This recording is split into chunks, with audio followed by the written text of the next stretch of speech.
start picking my next speakers, guys, I just want to say, we've been called names for doing this for years. I've been far right, I've been an agitator, I've been this, I've been that, but I told you, show them my book. Check this out! We're not far right, we were just right so far.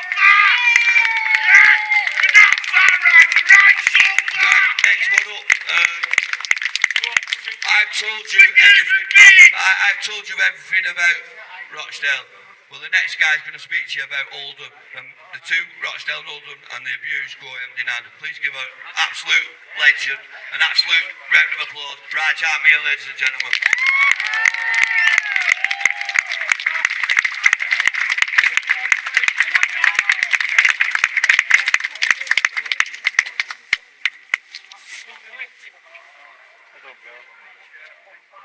Every time I speak, there seems to be police officers nearby.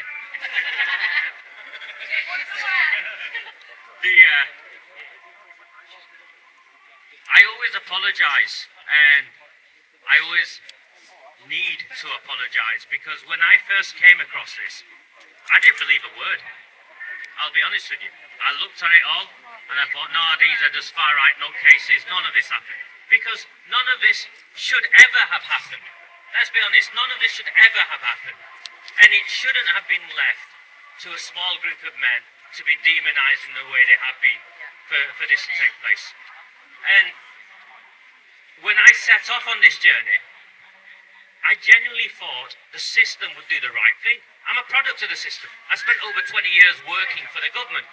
I come from a place where I believed that we had it sorted, and we were trying to help people in other parts of the world to get it sorted. And actually, no, it was worse. It was worse here than anywhere else I've ever been. Because the people who are in power aren't just complicit in what took place. They are partners in what took place. The words have different meanings. They are active partners. We have a political system where white working class girls were exchanged for votes. It's no more complicated than that. It's no more complicated than that. They were exchanged for votes. And the moment I started saying this, they started arresting me. Repeatedly. Dragging me into courtroom after courtroom. And I heard Billy talk about the Manchester Evening News. To my shame, I had friends who worked in that publication when I was younger. And now I look at it and I think, it's a disgraceful publication because they were partners in what took place. The press, the police, and the politicians all worked together to conspire to hide what was taking place, which is now confirmed in Parliament. And we got it there, you got it there. The only reason it was confirmed in Parliament wasn't because Conservative politicians suddenly decided to do the right thing. They knew the tide had changed. And the tide has changed now, where it is confirmed these were racially motivated crimes. Working class white girls were targeted because of their race, they were abused because of their ethnicity, and the politicians in power traded these girls for votes from people in communities where I came from, and it is shameful. It is absolutely shameful.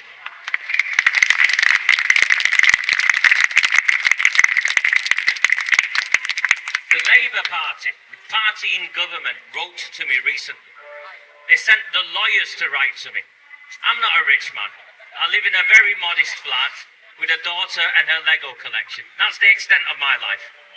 They wrote to me threatening to sue me. A document this thick arrived, claiming everything I was saying was lies and they would take me to the High Court. I wrote back to them. And I said, I will see you in the High Court. I've not heard anything back, so we're clear. And so there's no ambiguity. People say, oh, he doesn't name names. I name names. You don't listen to the names I name and the evidence I present. The names I name include, first and foremost, Angela Rayner, Deputy Prime Minister, complicit in the cover-up of the grooming and gang rape of children in my hometown. Angela Rayner put her name to a press release released by two other politicians, Jim McMahon, Minister for State, and also Debbie Abrahams, chair of a select committee. We call her Debbie Kashmir in Oldham because she cares more about Kashmir than she does about Saddleworth that she allegedly represents. These three politicians are complicit in the cover-up of the grooming and gang rape of children. They are not alone. They would not have been able to do what they have done if it wasn't for Andy Burnham. Andy Burnham knew what he was doing when he launched the assurance review in my town, and he stood by an assurance review that we have since exposed as nothing but an attempt to cover up the cover-up. Now the mayor has changed his viewpoint. He claims his assurance review was limited.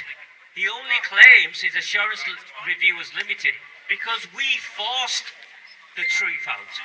We forced him to acknowledge what had taken place, and now he's doing what every politician does best: take care of themselves. We will win this. I am very clear on this. We will win this because we have made this political. And there are people who say to me, Raja, this shouldn't be political. And I say to every one of you, this has to be political. The only way we win this is by either forcing the politicians who we can convince to stand by us, or replacing those who stand against us. Because we will win this in the ballot box, and the reason why we're winning in Oldham is because we've won it in the ballot box. We've won it at the ballot box. Leader after leader after leader, we have removed from power. Dozens of us. It doesn't take a lot of people. Just dozens of us have removed politician after politician after politician from power. The last time I got arrested, they came and arrested me, and they tried to do what's called a fast-track charging decision. It's what they've done with all the people they've arrested and convicted in Southport. The police admitted to me they wanted to stop me campaigning. Now, I've been in those countries. I've been sent to those countries. I do not want our country to become like that. So it is up to you, it is up to us, and all I say to everyone who says nothing will change is, well, nothing will change if you carry on the way you are. You need to find your courage, we need to find our bravery, and we need to make a stand, because in the end, if we don't stand, no one will, and we will lose. So please, thank you so much for turning up. It makes a massive difference to me. I do most of my work on my own.